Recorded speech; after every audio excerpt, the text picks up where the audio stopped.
3,000 nautical miles of rivers, canals, and streams. Nipa palm so thick it swallowed sound. Mangrove swamp where the mud at low tide reached a man's chest and held him there. The Mekong Delta produced 75% of South Vietnam's food, and the Viet Cong owned it after dark. The Rung Sat Special Zone alone covered 400 square miles of swamp southeast of Saigon. Its name, translated simply, Forest of Assassins. Conventional forces couldn't crack it. The mobile Riverine Force ran armored sweeps with the 9th Infantry Division's 2nd Brigade, columns of men and machinery loud enough to hear a kilometer out. Operation Coronado 9, November 1967. The MRF killed 178 VC in one phase, but lost 26 Americans doing it, with long stretches of zero contact between sweeps. The Viet Cong chose when to fight and when to disappear into the canals. The SEALs had arrived a year earlier, and the Delta was already teaching them the price of admission. 19th of August, 1966. A squad from Gulf Platoon, SEAL Team 1, led by Lieutenant Junior Grade Tom Truxell, moved along a river in the Rung Sat, hunting enemy sampans. Radar Man 2nd Class Billy Wayne Machen, 27, from Gilmer, Texas, walked point. The VC headlined both banks, a textbook kill zone, waiting for someone to walk into it. Machen saw it first. He dropped into the mud and opened fire. Alone, drawing every round in the ambush onto himself so the 6 men behind him could break contact. They extracted. Machen did not.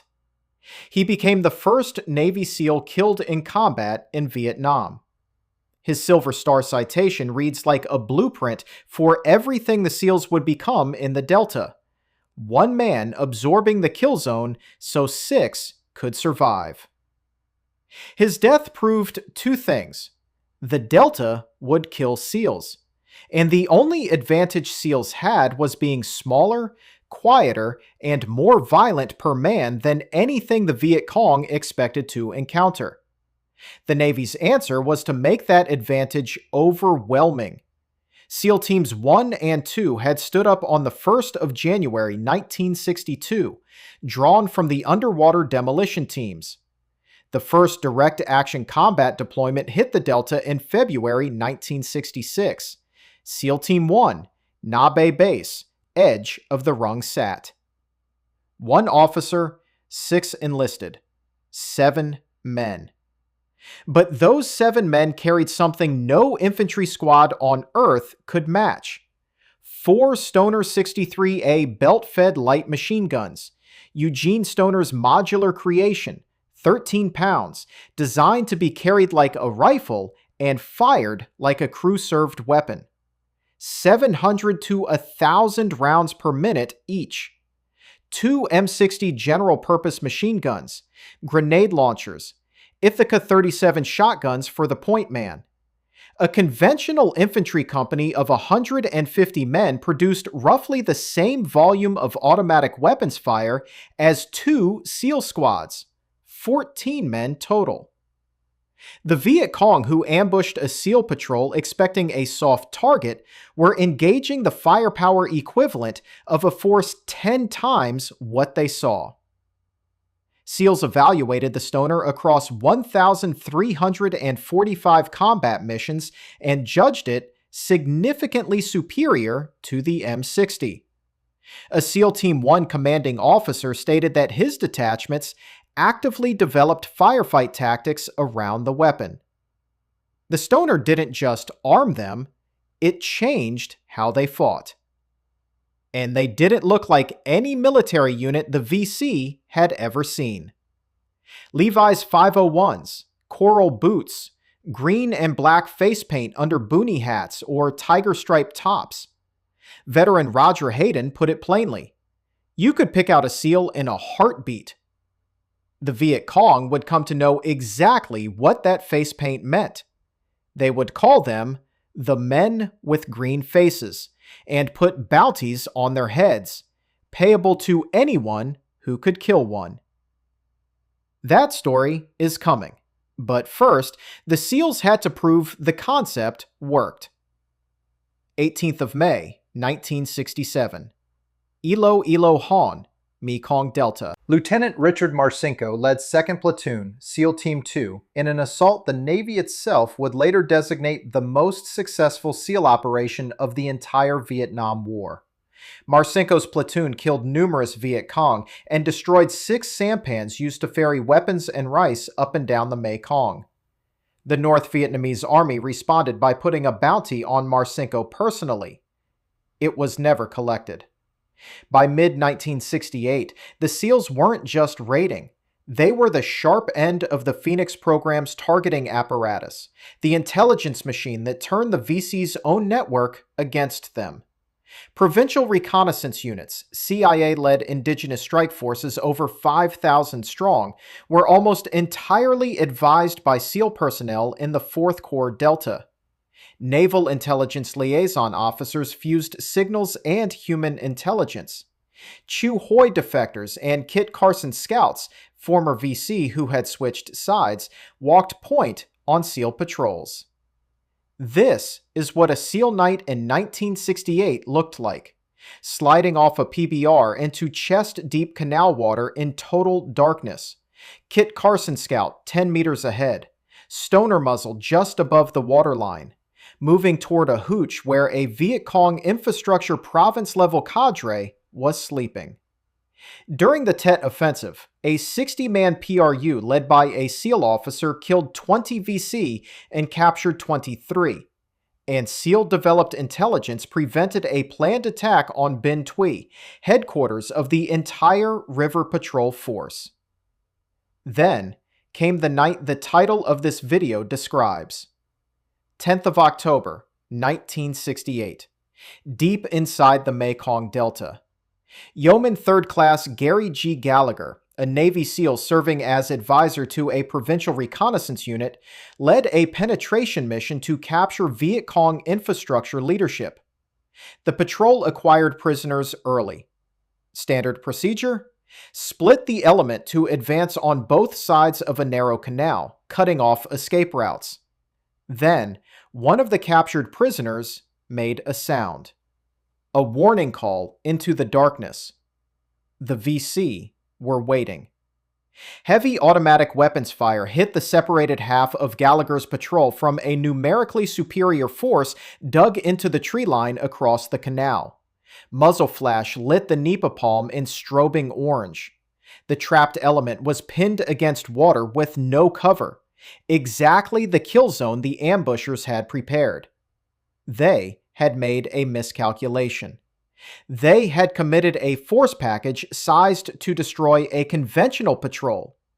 They had not anticipated what a handful of men carrying stoners could put back into the tree line.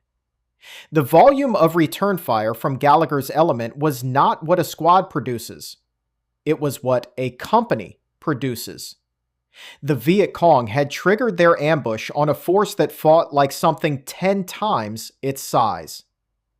Gallagher held the separated element together through what his Navy Cross citation calls exemplary leadership and selfless courage against that numerically superior enemy force. The patrol fought through the encirclement. They extracted. The ambushers did not get the result they had planned for. 2 years later, same Delta, same doctrine, same result.